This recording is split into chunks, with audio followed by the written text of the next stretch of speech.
토익 시험이 끝난 뒤에 전 세계에서 가장 빠른 후기를 보고 싶다면 구독 버튼. 정말 토익이 처음이시고 정말 영어가 10년 만이거나 아니면 정말 알파벳밖에 모른다면 절대로 토익 기초문제 모의고사나 심화 문제 풀지 마시고요. 기초부터 시작하셔야 됩니다. 그마저도 자신이 없다면 How are you? I'm fine, thank you가 있는 여행 영어 기초 회화책이라도 보시는 것을 추천드립니다. 그렇게 본인의 수준에 맞게 시작하는 것이 단기를 목표로 하던 장기를 목표로 하던 똑같이 중요합니다. 너 어휘가 중요하니 문법이 중요하니 독해가 이렇게 들어보셨겠지만 저는 개인적으로 가장 중요한 것이 토익에 대한 첫 인상이라고 생각합니다. 내가 정말 이걸 할 만한 거구나 라고 느끼고 시작하는 것과 내가 정말 할 수 있을까 이거를? 라는 생각을 가지고 시작하는 것은 정말 천지 차이거든요. 동기부여나 추진력이 있어서 큰 차이가 있습니다. 그러므로 수준에 맞게 아주 어려운 문제가 아니고요. 기초 강의나 기초 책이나 기초 이론부터 시작하는 것을 강하게 추천드립니다. 누구라고 말씀드릴 수는 없겠지만 전에 제가 강사를 처음 시작할 때 지방에 어디 유명한 토익 강사님이 계셨습니다. 너무 유명해서 어떻게 가르치나 좀 알아봤더니 이렇게 얘기하시더라고요. 어휘랑 독해가 중요하니까 열심히 어휘 연습 단어 외우고 독해만 하면 된다 라고 하시더라고요. 저는 너무 의아하고 궁금해서 지방까지 가서 그분 수업을 들은 적이 있는데 분명히 문법은 필요 없다고 했는데 그분도 강의할 때 뭐 분사구문, 주격법, 문법 용어를 쓰면서 강의를 하시고 그냥 중요하고 애매한 것들은 그냥 외우라고 하시더라고요. 결국 제가 놀랐던 그 문법이 필요 없단 말은 결국 학생들을 끌기 위한 홍보 멘트였던 거죠.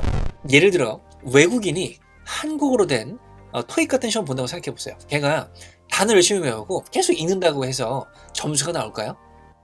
그렇지 않습니다. 문법은 필요합니다. 하지만 방법이 중요한데요. 처음부터 문법을 100%다 이해하고 다 외우려고 하지 마세요. 토익 강사가 되실 건 아니니까요. 물론 저 강사지만.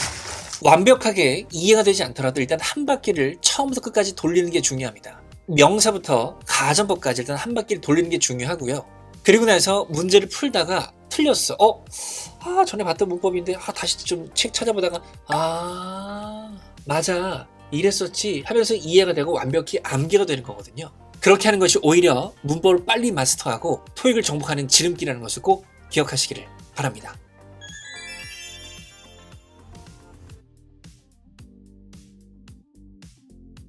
문제집을 사던 강의를 듣던 간에 반드시 토익은 기출 문제로만 공부하셔야 됩니다. 그 이유를 자세히 설명드려 볼게요. 뻔한 얘기가 아니라 제가 실제 경험한 얘기를 해드릴게요. 저는 아무래도 토익 강사이기 때문에 매번 출간되는 토익 교재를 다 사가지고 분석하고 연구하고 있는데요. 얼마 전에 외국인이, 원어민이 출제자로 참여한 문제집을 사본 적이 있습니다.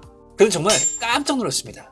분명 원어민이 저자니까 영어는 영어고 토익은 토익인데 그 내용이나 단어나 문법이나 구조나 어구들이 절대로 토익에 나오지 않는 것들이 많이 들어가 있더라고요.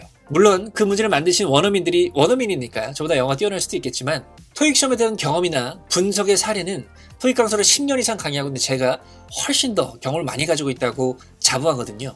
근데 정말 토익에 나오지 않는 단어나 구조들이 있더라고요. 영어는 영어인데요. 토익이 안 나오는 것들입니다. 시간 낭비입니다. 그런 문제는 아무리 풀어봤자 절대로 토익 점수가 오르지 않습니다. 그러므로 실제 시험 난이도와 유형들로 이루어져 있는 기출문제집을 풀어보셔야 됩니다. 물론 대형 출판사에서 나오고 있는 토익 문제를 보게 되면 기출문제가 아니어도 정말 잘 만들어가지고 토익에 날법하게 만든 문제들도 많이 있거든요. 근데 분명히 아닌 문제들도 있기 때문에 일단 1차적으로 제일 중요한 것은 기출문제를 풀어야 된다. 꼭 기억하시기 바랍니다.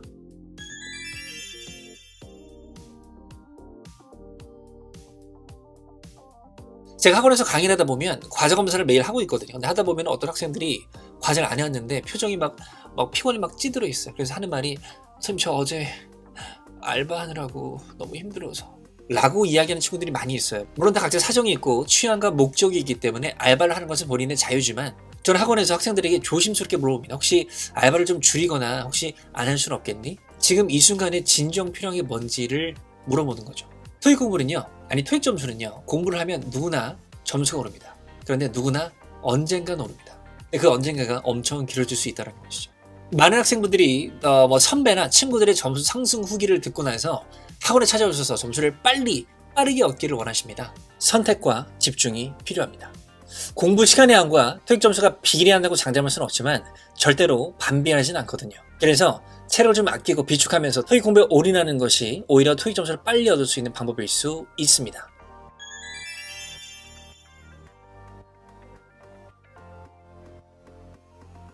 요즘 유튜브나 블로그 보면 그런 거 있죠. 토익 공부는 어렵게 하는 거 아니네, 뭐 한 달이면 900 찍네, 기출만 풀면 되네, 이런 말 되게 많은데, 이런 글이나 영상을 보고 마음이 좀 휩쓸린다면 뭐 어쩔 수 없습니다. 그렇게 휩쓸리고 나서 점수가 나오면 되니까요. 그런데 이런 허풍이나 이런 조작 홍보에 휘둘리고 나면 점수가 안 나올 확률이 훨씬 높습니다.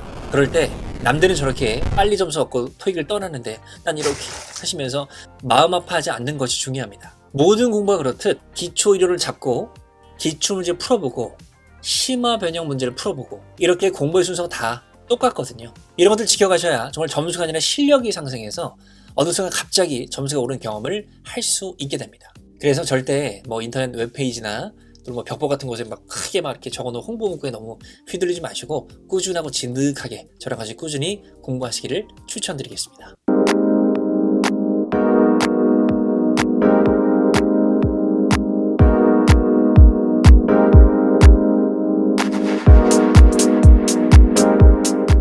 네, 이렇게 해서 토익 이 5가지 안 지키면 100% 망한다라는 좀 과한 제목의 영상을 찍어봤는데요. 그런데 사실 토익 점수를 얻는 가장 좋은 방법은 바로 이 영상을 보지 않는 것입니다. 이런 유튜브 내용들을 서치할 시간에 바로 영상을 끄고 그 시간에 단어 하나 더 외우시고 문제를 더 푸시는 것이 훨씬 더 중요하다라는 말씀을 드리고 싶네요.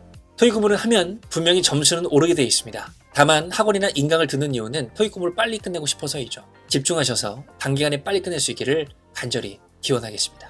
화이팅!